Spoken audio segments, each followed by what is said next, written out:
I received a letter this week from a gentleman who attends the lecture. That I attended, first of all, I love.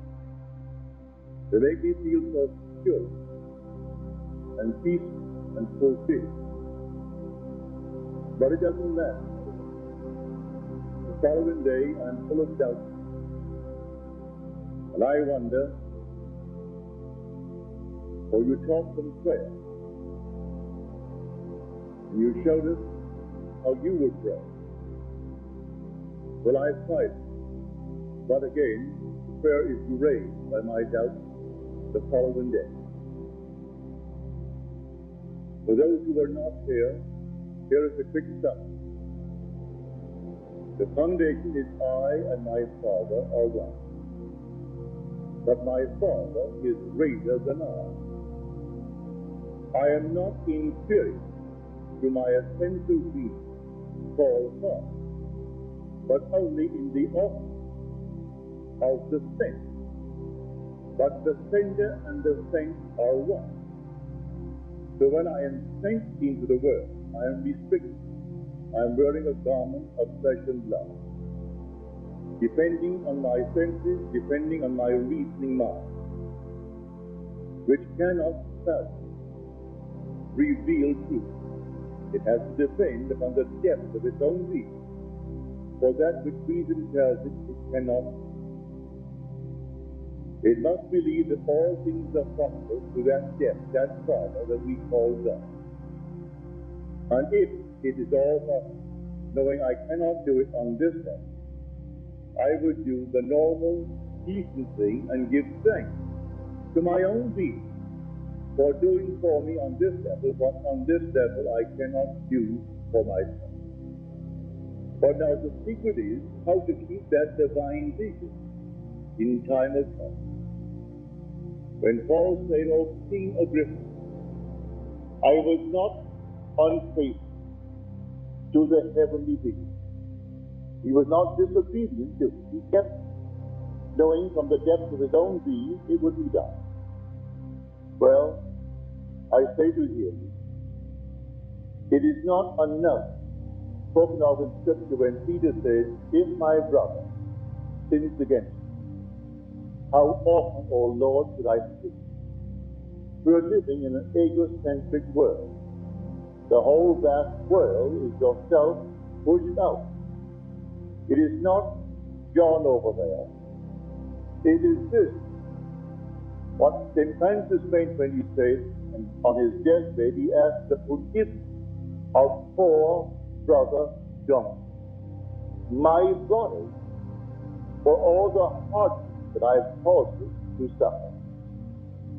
This limited reason, I must forgive it morning, noon, and night.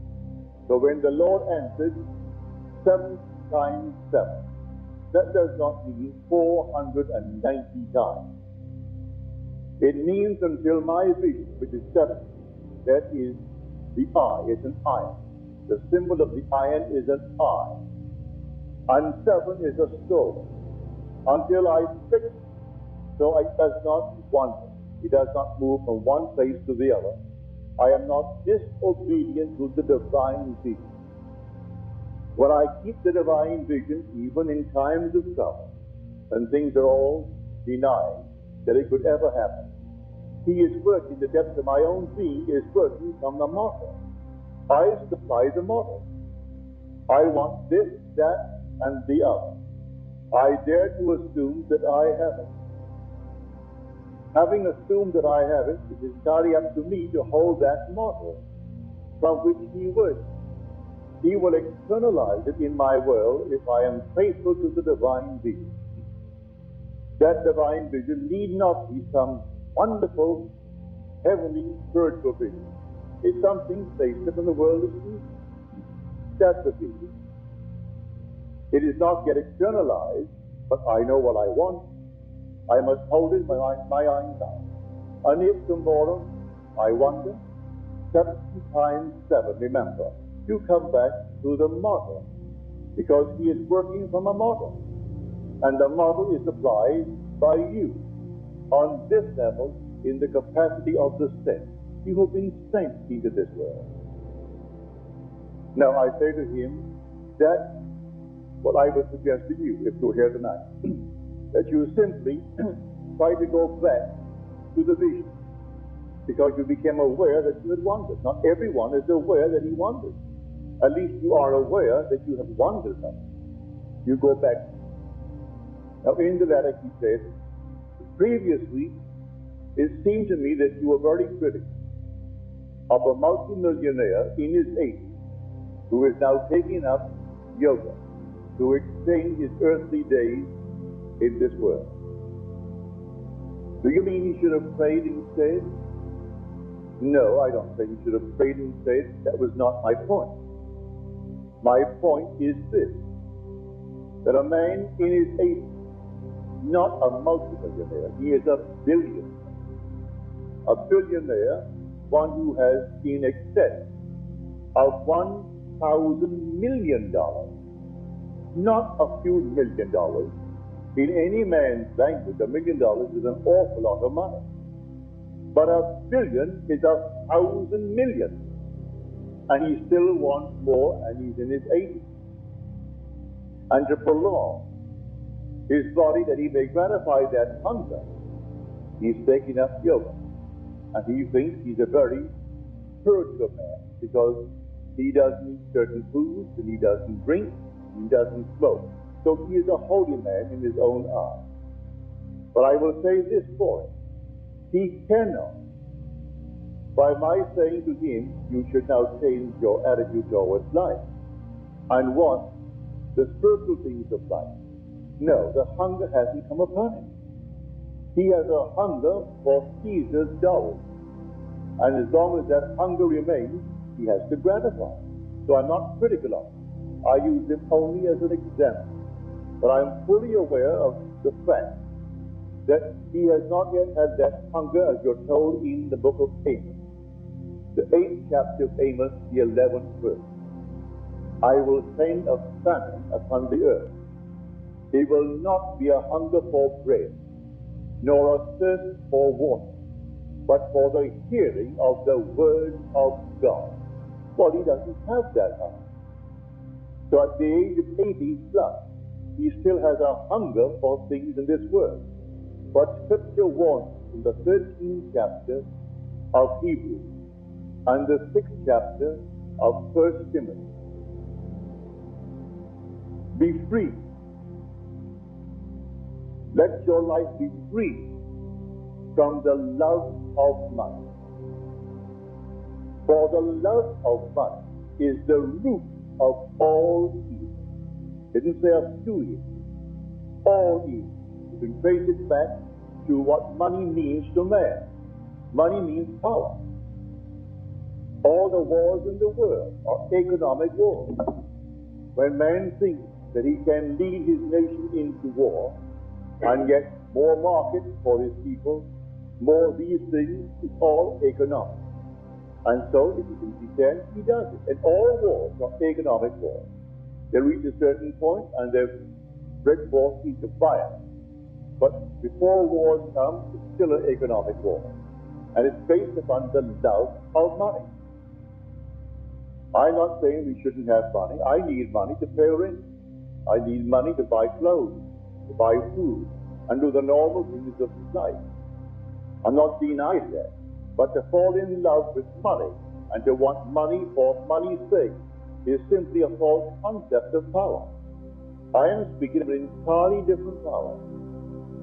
And may I tell you, all the power of this world is like a little firecracker compared to the power of which I speak. The day is coming. You'll realize this power. It's all within you. And you will arrest it. You'll feel it within you, and you will arrest it. And the whole vast world that you are perceiving will stand still. It's absolutely still and dead. You can change its motivation while it's still, and then release the power within you, and it will execute the change motivation and think it initiated the change. That's power. There's not a thing in the world comparable to such power. It's all within a man. The day will come, man will have access to that power. In that day, he'll know he is God. So I am not criticizing the man for wanting another business. I use him only as an example to present it to you who come here, that you are not on that track. I trust you are not. If you needed money, certainly ask for it. And then if you do not know how to bring it into your world, then give thanks to the depth of your own being. As you're told, commune with your own heart on your bed and be silent. So you commune in the sense, what would it be like if it were true? What would the feeling be like if it were true? Well, then you assume that feeling. You wear that feeling. That's the vision. And then that forms a mold. And the depth of your own being, who is your Father, who is God, the ultimate God, takes that mold, and from that mold, he externalizes. Because he has ways and means that the surface mind knows not of. So that's what I meant when I used this man as an example of it, but certainly not to criticize. You're told, this is scripture, I am from above, and you are from below. He's not speaking to another. He is speaking to himself. He's speaking to this being down there, this thing. The being within me is speaking to this. He says, I am from above, and this is from below. It was born from the womb of my mother, my earthly mother. This that is speaking when I say I am from above is born from above, out of my own star, that being. It is born not of blood, nor of the will of the flesh, nor of the will of man, but of God. He who comes from above is above all, we are told. He who comes from the earth belongs to the earth, and of the earth he speaks. He who comes from heaven is above all. So he equates the one coming from above with the one coming from heaven. You'll read that in the 31st verse of the 3rd chapter of John. When you read the 3rd chapter, jump from the 21st verse to the 31st and go on to the very end, the 36th verse. Then go back to the 22nd verse and read through to the 30th. There was a breakthrough, a dislocation of the manuscript. So read to the 21st and then go straight to the 31st and put those letters from the 31st to the end in red letters. It's all part of the same speech of the central figure. He who comes from above is above all. He who is of the earth belongs to the earth, and of the earth he speaks. He who comes from heaven, he is above all. Now, he tells us that he speaks of that which is seen and heard, but no one receives his testimony. He who does receive his testimony, he tells them they will have put this seal to this, that God is true.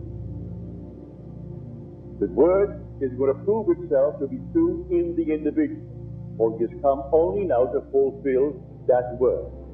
He dictated these words in the depth of his own being, and comes into this world and puts upon himself the limitations of the garment called flesh and blood, to fulfill it while walking this earth. Fulfill it in spirit, fulfill it in himself. So listen to the word. It's not taking place on the outside. If I tell you I am Mary, and birth to Christ must give, if I, in blessedness for now, and evermore would live, I mean that literally. But let me see now what it is said in Scripture concerning Mary. The angel sent from the Lord appears to Mary, tells her the secret of a supernatural conception, that the power of the Most High will overshadow you. Therefore, the child to be born will be called holy, the Son of God. Then Mary answers the angel. And Mary said to the angel, rather, she's now speaking to herself, behold, I am the handmaid of the Lord. Let it be to me according to your word. Then the angel departed from her. I am the handmaid of the Lord. In the 116th Psalm, the 16th verse, and it's now David speaking, O Lord, I am thy servant, the son of thy handmaid. He is the son of the handmaid, and Mary claims, I am the handmaid. And she's just been told the child to be born of her must be called holy, the Son of God. 1,000 years prior to that, if you take it chronologically, one declares, I am the son of the Lord's handmaid. And his name is David. I am not theorizing. I have experienced. And so I'm telling you that it is David. And when it actually takes place in your world, who then is Mary? Did you not give birth to the Christ child? I know I did. I held the child in my arms and looked into his face and said, how is my son? And that heavenly smile broke upon his face, and then the whole thing dissolved. And then, 2 months later, here comes the evidence. Here is David, the one who said, I am the son of thy hand. Well, did he not come forth? Was it not pronounced by my brothers who were present? It is Neville's baby. Well, if it's Neville's baby, well then I am Mary. I brought forth the Christ child. And yet, why now is the Son calling me Father? Listen to the words here. We are told in Genesis that a man must leave father and mother and cleave to his wife until they become one flesh. A man, now, if he cleaves to his wife, he is her husband, is he not? He can cleave to a woman, but it need not be his wife. But the word is wife. The man leaves father and mother and cleaves to his wife, and they become one flesh. Now in the 54th chapter of Isaiah, your Maker is your husband. The Lord of hosts is his name. The Redeemer of Israel is this one. The God of the whole earth he is called. But remember, your Maker is your husband. We are told of Eve, she came out as an emanation from man. Therefore, who is this man now but her husband? And who is that husband but God? So, the man, my man, is my husband, and that husband is God. Now, this is the emanation. My emanation, yet my wife, till the seat of death is found. It's not some woman in this world, for male, female made he them, and called their name man.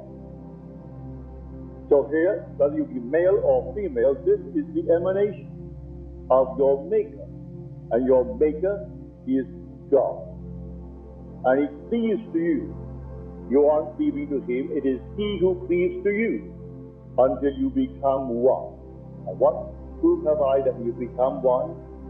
Christ is the Son of the living God. If I bring forth the Son of the living God, well then, he has completed that union. For I marry them. For we are told that Mary is going to bring forth the Son of God. Well, if Mary brings forth the Son of God, she brings it forth after the cleavage has taken and they have become one. One body, one flesh, one spirit. So here, the whole drama is unfolding itself within you as an individual. When you see confusion in the world, it is only the confusion within you. When you see anything in the world, it is all taking place within you.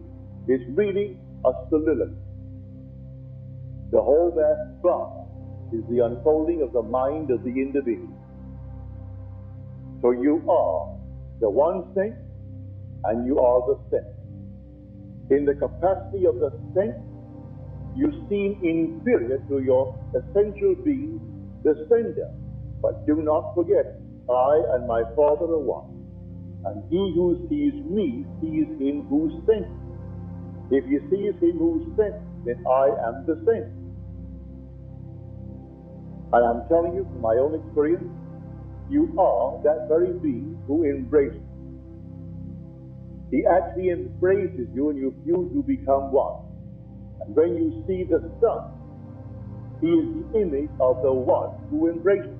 But when you were embraced by him, you felt you're one with him. He who is united to the Lord becomes one spirit with him. So in that union of you and the one who embraced you, you actually are the very image of that being. And David is the image of that being, and you are that being. And it's all done in spirit. It's not done here in flesh at all, in spite of all the arguments to the contrary. This belongs to the world of speech. And many men of science and philosophy will accept as an explanation nothing that comes from beyond or above this world of nature. They will not. You can't blame them. They see it here, and they've done marvelous things with it. They confine themselves to things here that they can prove. But we confuse ourselves, deeply confuse ourselves, when we simply identify the wisdom that comes from above with this wonderful knowledge that comes from below. Knowledge is science, and wisdom is revealed truth. And you cannot in any way prove it to anyone. I can take the wisest man in the world who calls himself the science, tell him what I'm telling you tonight, and the chances are he will go away and say the man is a little bit cracked. There's no proof. He can't present the proof, and he wants proof, but he can't present the proof. There is no way of proving to anyone that the kingdom of heaven exists until you have entered. There's no way of proving that God exists until you have the experience of God who exists. There's no way of proving to another that the Christ child is an eternal child, that David is eternal, that he represents, he is the sum total of humanity. He is the resultant state of all the experiences that man is capable of going through. You go into this world of man and play all the parts. When you have played all, at the very end, the cleavage is taking place, and he is the resultant state. He comes out as the Son of God who played the part. But while he's playing it, he's in the depth, molding your world in harmony with that mold that you offer you. But what mold am I offering you tonight? When I say I am, and I put a name on it, that's the mold I am offering. If I say I am secure, I am blissfully happy, I am an identity, that's his name I'm calling. I am. And then I put the mold on it. Now, I must be faithful to that vision. That's the vision. It's not yet in the world, it's a vision. And so I must keep the vision in time of trouble and turn to him when I become aware that I'm not faithful, instead of wasting my time condemning myself for turning away, go back. He said, 7 times 7, you forgive your brother. And this is for Brother Donkey, that God himself is writing. In a few weeks' time, you'll find all the churches decorated to be a donkey, and they will have the Lord seated on it, and they'll have all these things moving up to the cross. And people will think that that actually took place on the outside. No, this body is the donkey that the Lord wears. And I'm writing it. Many a time, he is thrown them. Many a time, he's turned aside. They're very stubborn animals. You know that? He used to take a donkey on the beach in Barbados. But I had one special one. And he had the capacity to stop on a dime. He could run as fast as lightning and stop on a dime, which meant you went about 20 feet over his head. But it was fun. Your kids didn't care. You never thought of consequences. You break your neck. You got on that beach, a nice wide beach, got on that donkey, no halter, nothing, bareback. And off you would start and you're holding on. And all of a sudden, bang. And never goes 20 feet in front of you. Sometimes you'll come up, your blood all over. Because the sand doesn't. But it was fun. Going to the beach, you wash it off, that's all. Hopefully the mother wouldn't see. But that animal is a symbol of this body that you and I are wearing. It is called among the animals of the world, it's called one of the most salacious of animals. All through the West Indies, these men who are seeking public office, they go through the donkey in the open carver, as a symbol of their virility. And of course, all these crazy people are howling and carrying on with him because he is a strong man, a symbol, the donkey. But I tell you, all these wonderful symbols are true, but don't worship the symbol.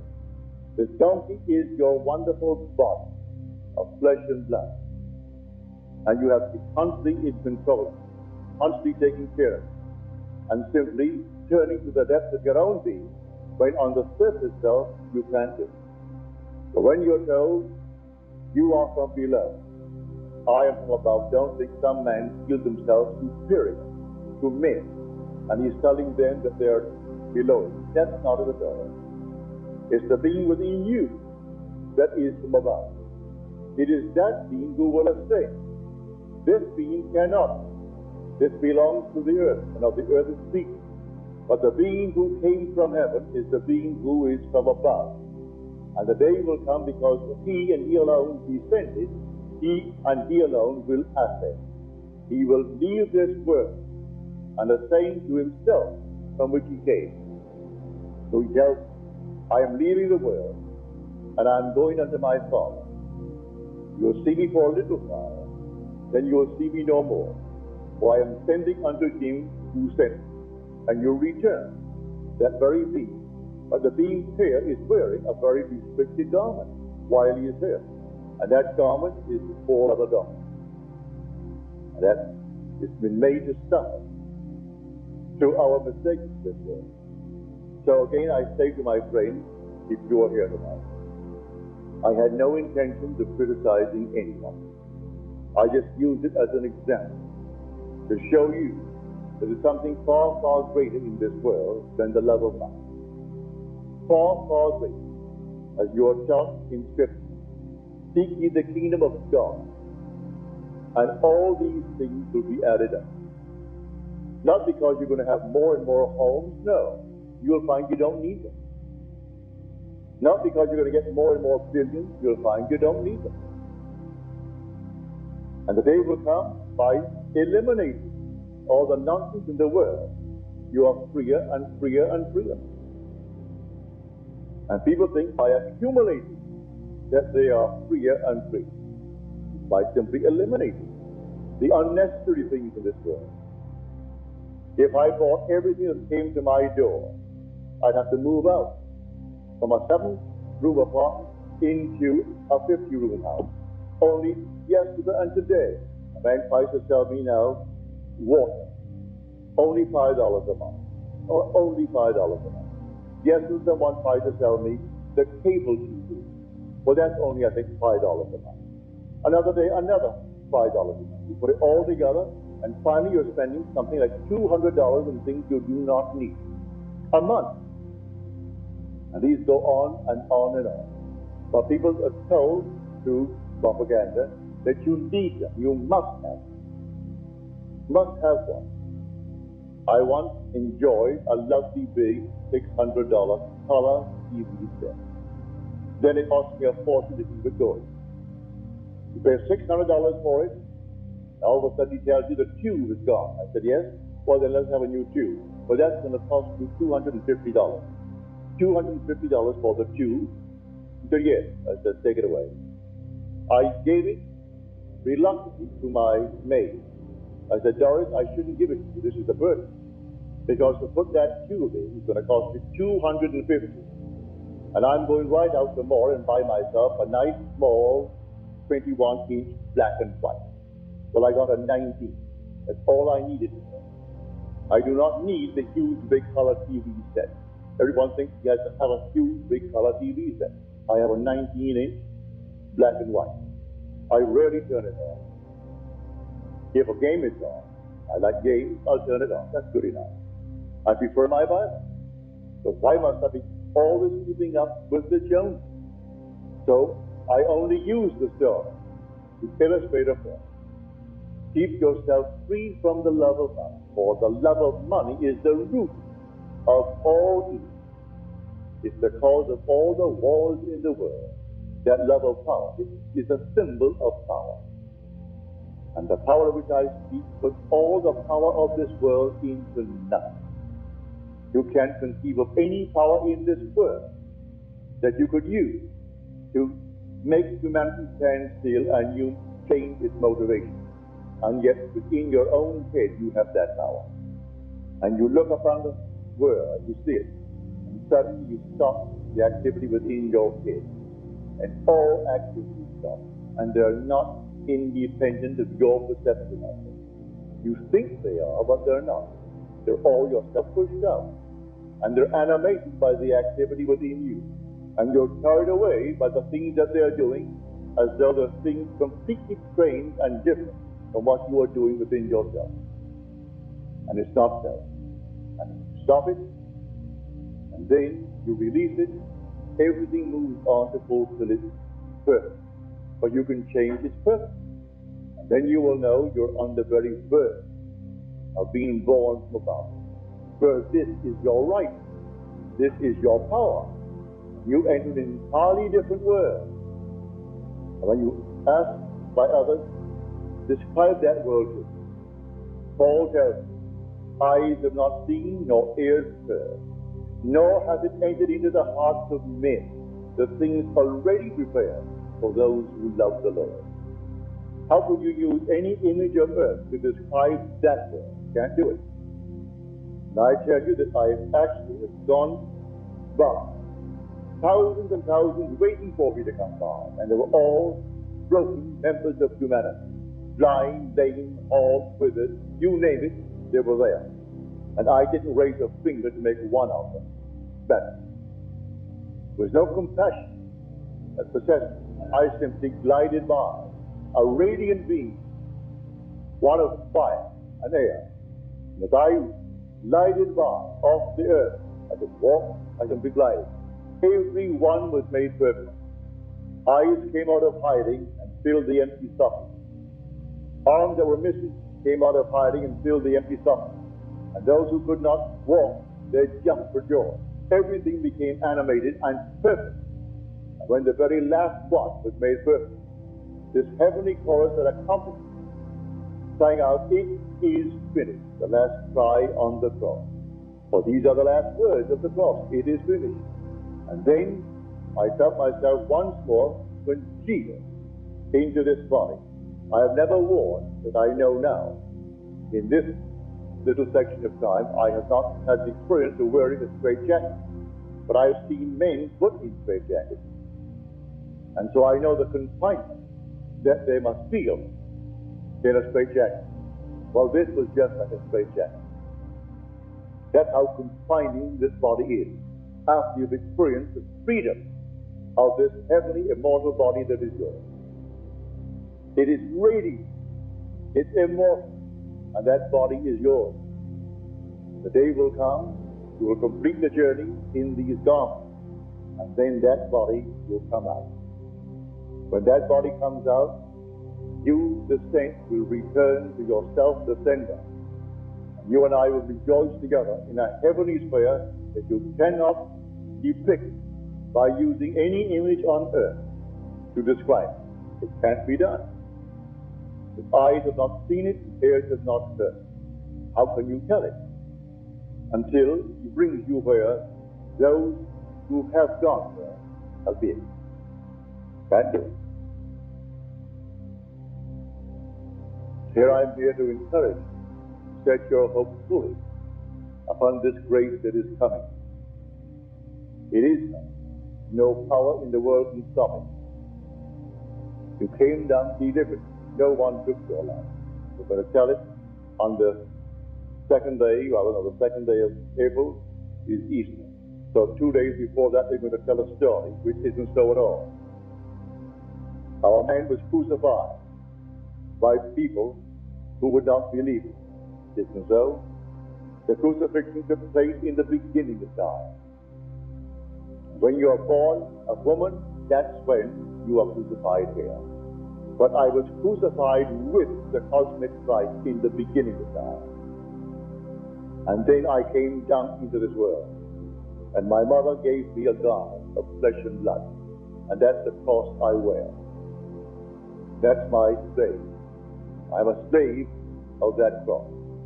For I can't command anyone to perform any of its normal natural functions for me. I have to perform them myself.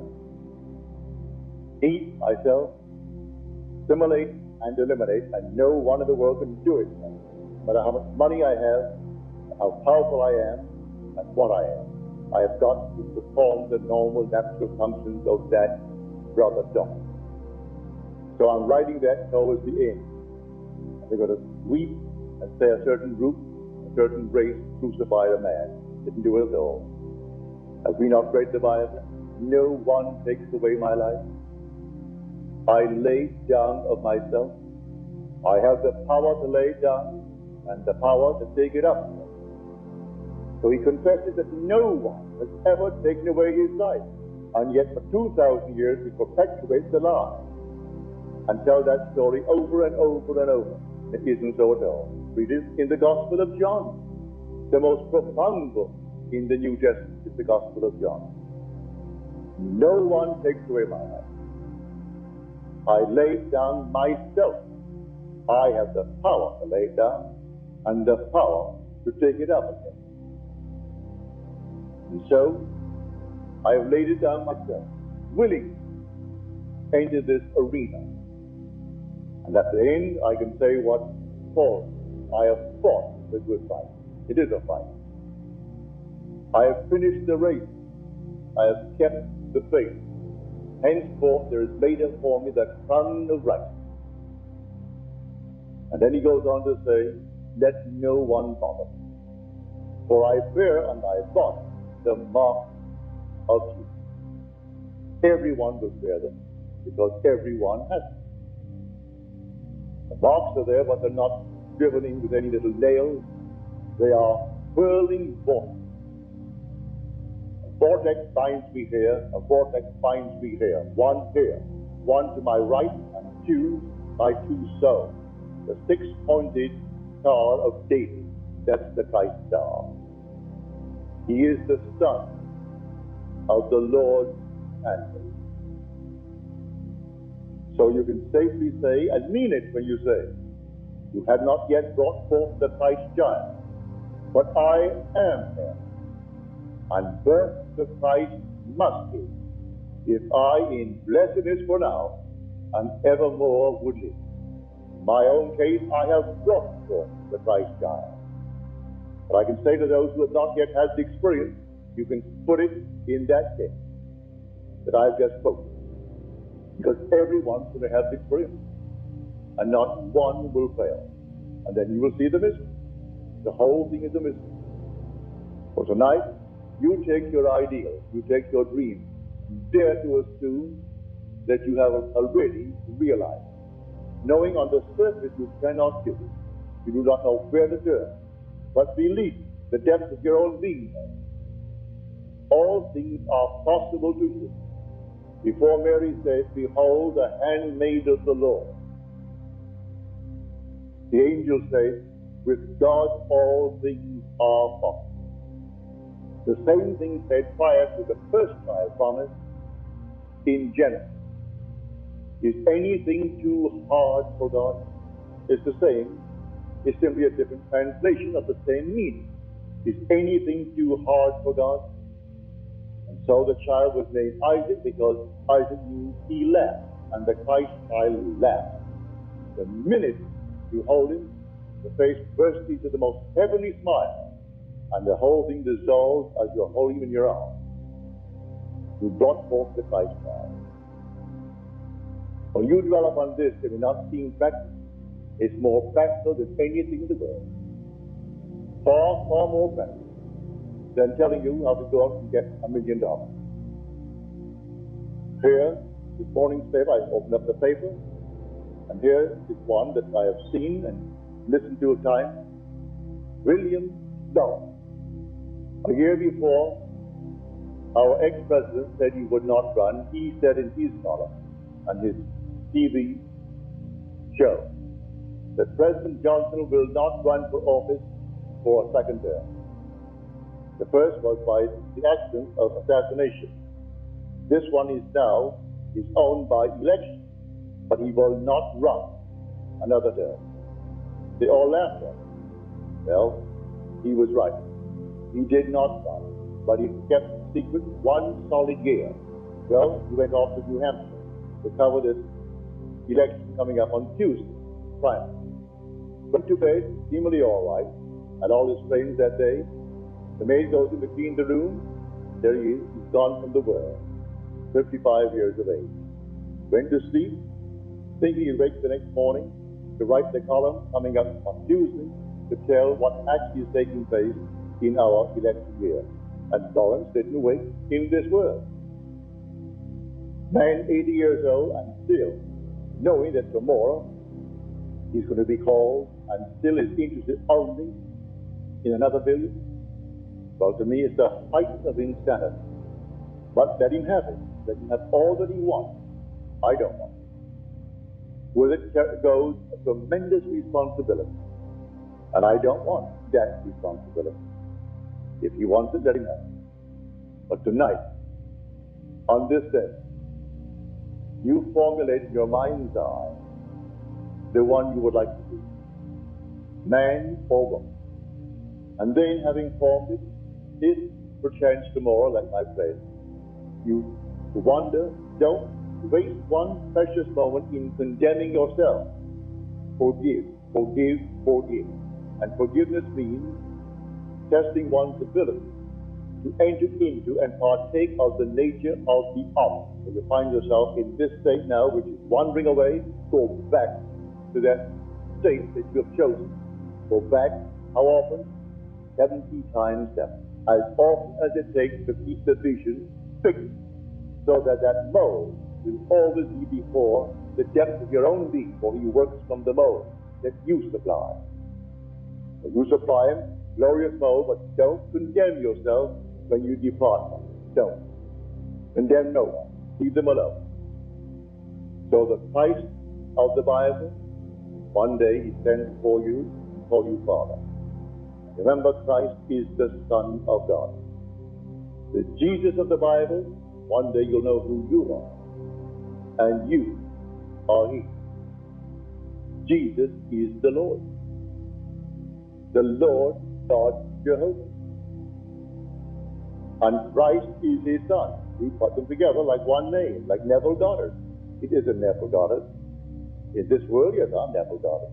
But Jesus Christ has two separate states, I would call. One is the Son, that's Christ, and Jesus is the Father. Listen to the word. He who sees me sees the Father. How then can you say to me, Philip, show us the Father? Have I been so long with you, and yet you do not know the Father? If you knew me, you know the Father. So he's telling you he is the Father. And David in the Spirit calls him my Lord. So, is he not now the Father? For my Lord is the Father. And David called him my Lord. So David is calling his own Father. And he's telling you now who he is. It's the greatest mystery in the world, eternally taking place, eternally true. To take it to heart, And if you have it demonstrate over and over, these ideas that are so different from what man has been taught to believe